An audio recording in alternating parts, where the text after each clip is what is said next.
Hello there, my name is James and welcome to Demo Disc-ussion, where I talk about a certain demo disc content, sharing stories of nostalgic past, and talking about games in a very short manner.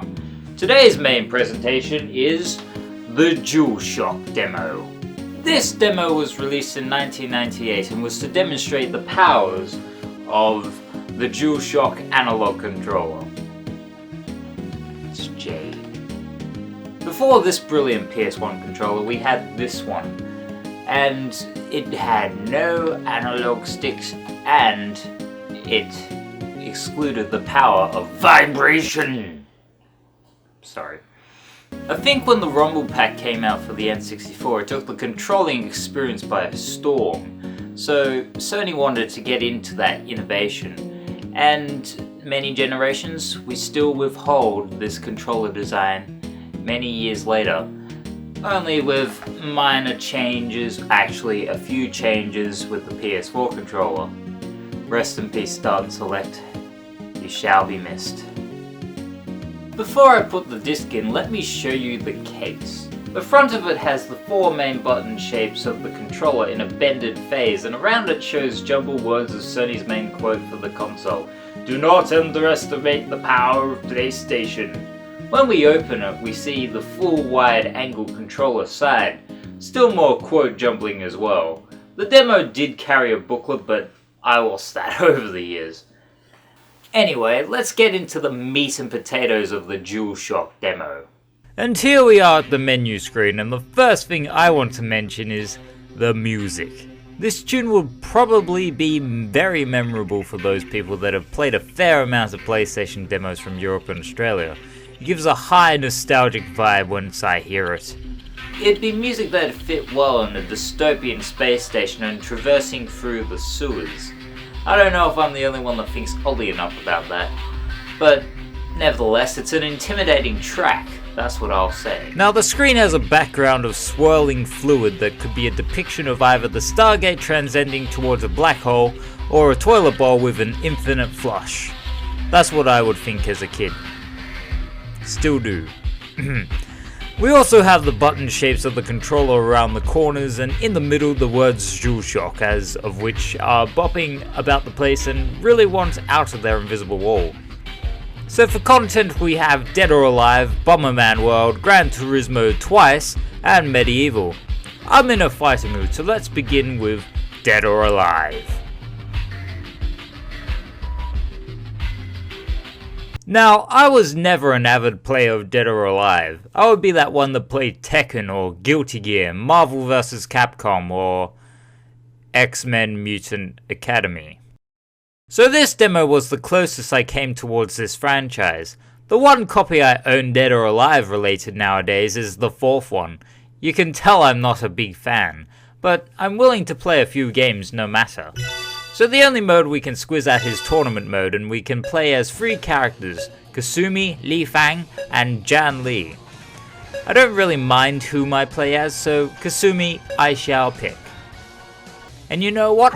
The fighting mechanics are very solid. My attacks feel fluent and I am in control. There's no sense of clunkiness and the moves look pretty cool. I do think the opponent is on beginner level difficulty because I'm dealing the smackdown on them. The one thing I like and hate is this blast effect when you or the opponent gets knocked to the ground. It looks sweet and takes some health, though it's not really necessary honestly. I think you can turn it off in the actual game, I'm not too sure about it though. I like the final attack blast. The character just skyrockets up in the air. The backgrounds are decent. I thought I'd mention that. And the fact that this demo is DualShock compatible, I should give it a Shockometer rating of Shocker out of a lightning bolt. The vibration is really great, but I stuck to the D-pad instead of the analog sticks. I think I covered up everything. Okay, yes. The Jigglypuff motion is very distracting. It's like watching someone wibble wobble jelly on a plate in a sideways motion, but in a completely different territory. Okay, I'm done. But before the next game, I do like the end cards, which show images and give information about what to expect in the game if you're interested in buying it. You'll be seeing that stuff a lot in the later demo discs I cover. On to Bomberman World. Now, as a kid, I loved to play this a lot, mainly because there's a lot of colour, crazy looking characters, an interesting game style, intensity, and blowing people up. But that doesn't mean I was good at the game. I really didn't know how to play this. I got the idea of it, I just never succeeded in the winning department. What about now as an adult? Well, I still love the game style that made Bomberman what it is today, but sadly, I still can't win. Maybe the AI are on the pro difficulty setting, or I need to buy the full game so I can practice and become Bomberman champion. But considering that I'm a busy man, that's likely not going to happen. Bomberman World is fun, but the demo isn't probably going to convince you otherwise. Or I could conclude that I'm horrific at playing it. And my shocker meter rating for Bomberman World would have to be a static touch out of a lightning bolt. The vibration isn't really implemented too deeply, and the D-pad is best accustomed when it comes to this kind of game.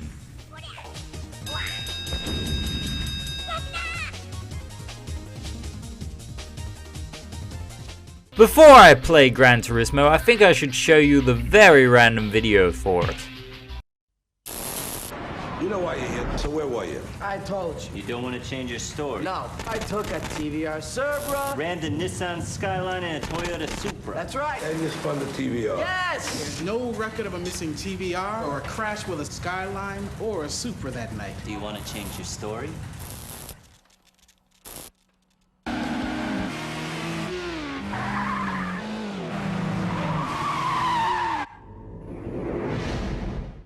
Out of all the interrogating about car types the guy was driving, all I can think of is, how did he put down a thumbprint of the PlayStation buttons?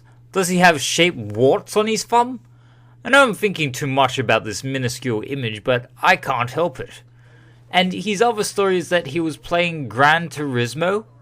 Okay, I'm sure that'll be a good excuse after doing some Grand Theft Auto and a hit and run. Enough about the commercial, let's play it. Gran Turismo for me is one of the pinnacle racing games I play, but not too often. I have a time-to-time playthrough of it once in a while.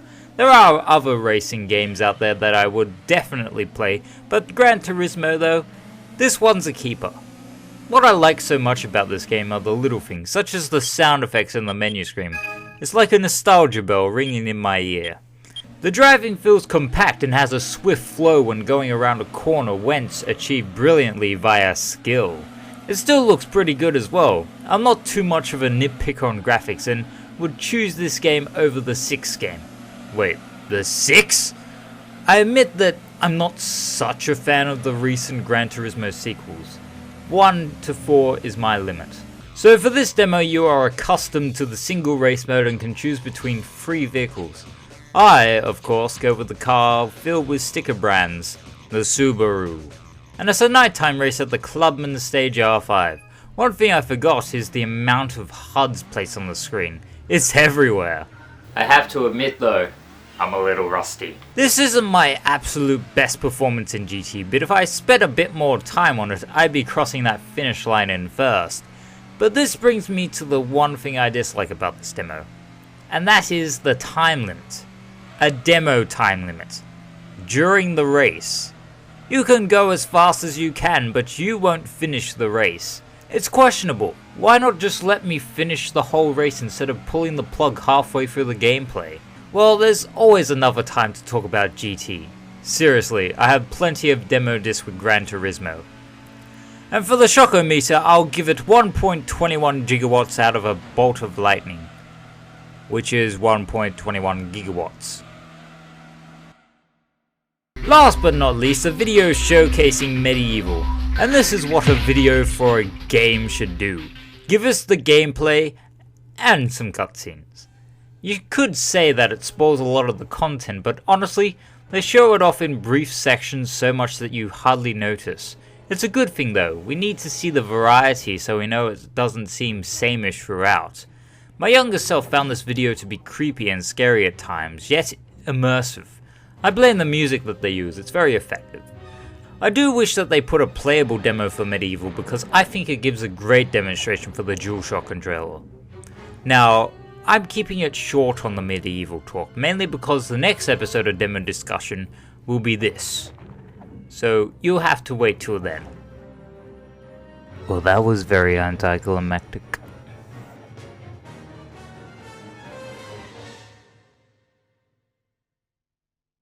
And that is all of the DualShock demo. It's not filled to the brim with content, but shows some decent enough examples of what the capabilities of the controller were. Anyway, my name is James, and I shall see you in the next installment of Demo Disc-ussion. Bye bye.